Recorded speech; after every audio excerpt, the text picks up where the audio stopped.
The Parker County teenager who murdered his mother and sister pleaded guilty to the crimes and will be sent to prison. Jake Evans was 16 years old, living in a quiet Texas neighborhood that looked no different from hundreds of others across the state.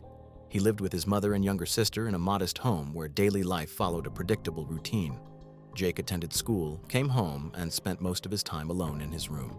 Teachers described him as intelligent, reserved, and emotionally distant, but not disruptive. Neighbors rarely noticed him at all. There were no police visits, no known threats, and no outward signs of violence that would have raised alarm. To the people around him, Jake appeared to be a typical withdrawn teenager struggling with adolescence. Inside the home, his mother believed she was doing her best to support him. She saw her son as troubled but manageable, quiet, introverted, and perhaps struggling socially but not dangerous.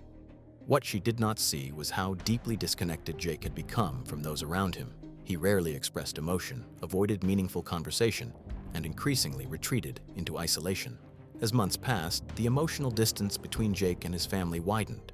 What appeared to be a quiet household was, in reality, a place where communication slowly disappeared.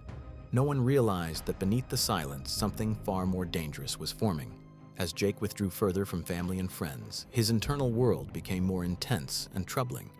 According to later investigations and psychological evaluations, he developed a fixation on violence that went far beyond curiosity. Jake later admitted that he felt emotionally empty for much of his life. He described feeling detached from others and disconnected from reality, as if he were watching life from the outside rather than participating in it. Over time, he began to believe that committing murder would give him a sense of purpose and control. Jake spent increasing amounts of time consuming violent media and disturbing online content. These influences did not create his thoughts, but they reinforced them. The idea of killing stopped feeling shocking to him and began to feel abstract, almost theoretical.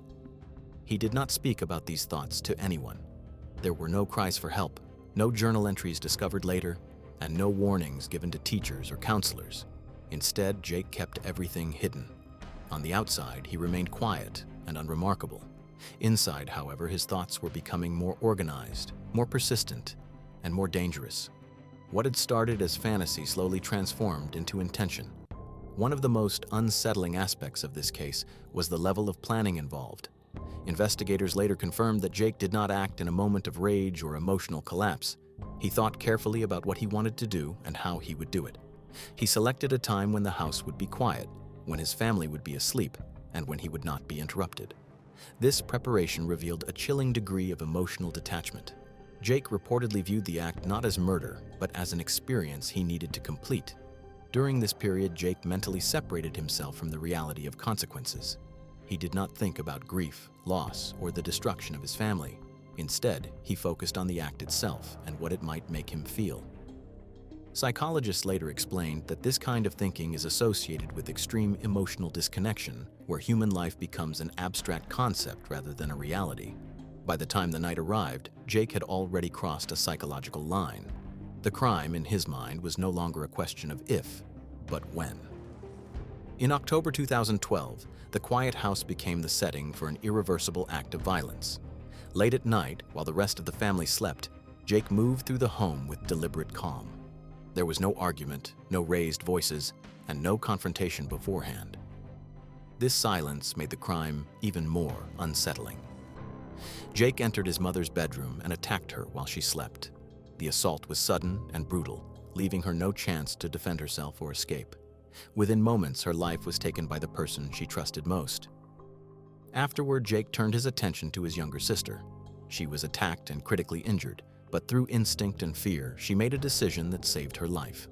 She pretended to be dead, remaining completely still until the danger passed. That choice would later allow investigators to reconstruct the events of the night with clarity.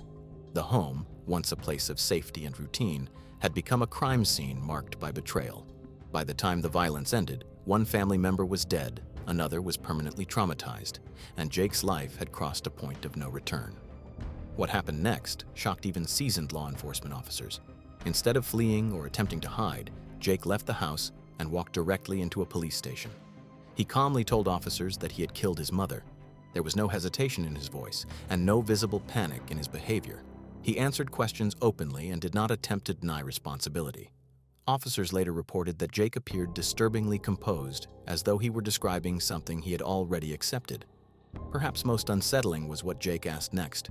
According to police reports, he inquired about prison, what it was like, how long he would be there, and what daily life behind bars involved. These questions suggested that he viewed the crime as a completed action rather than a tragedy. The confession left no doubt about guilt, but it raised profound concerns about his mental and emotional state. For investigators, it was not only the crime itself, but the lack of remorse and emotional response that made the case especially disturbing. Because of the severity and deliberate nature of the crime, prosecutors made the decision to try Jake Evans as an adult. During the trial, the court heard extensive testimony from psychologists and mental health experts. They described Jake as emotionally detached with narcissistic traits and a fixation on violent ideation. However, despite these findings, experts agreed that he understood the difference between right and wrong and was capable of standing trial. The courtroom proceedings were difficult for everyone involved, particularly the surviving sister, whose life had been permanently altered. In 2014, the judge delivered the sentence, 45 years in prison. In explaining the decision, the court emphasized the calculated planning of the crime and the devastating impact on the surviving victim. The sentence reflected both punishment and protection, punishment for the crime committed and protection for society from further harm. Jake's age did not outweigh the seriousness of his actions. The Jake Evans case remains one of the most chilling examples of teen-on-parent homicide, not driven by abuse or sudden rage, but by intention and emotional detachment. It forces difficult conversations about mental health, isolation, and how dangerous thoughts can remain hidden until tragedy strikes. This case also highlights the importance of recognizing warning signs that may not appear obvious on the surface. True crime stories like this are not about glorifying violence. They are about understanding the paths that lead to irreversible loss and learning how early intervention, communication, and mental health support might prevent the next tragedy.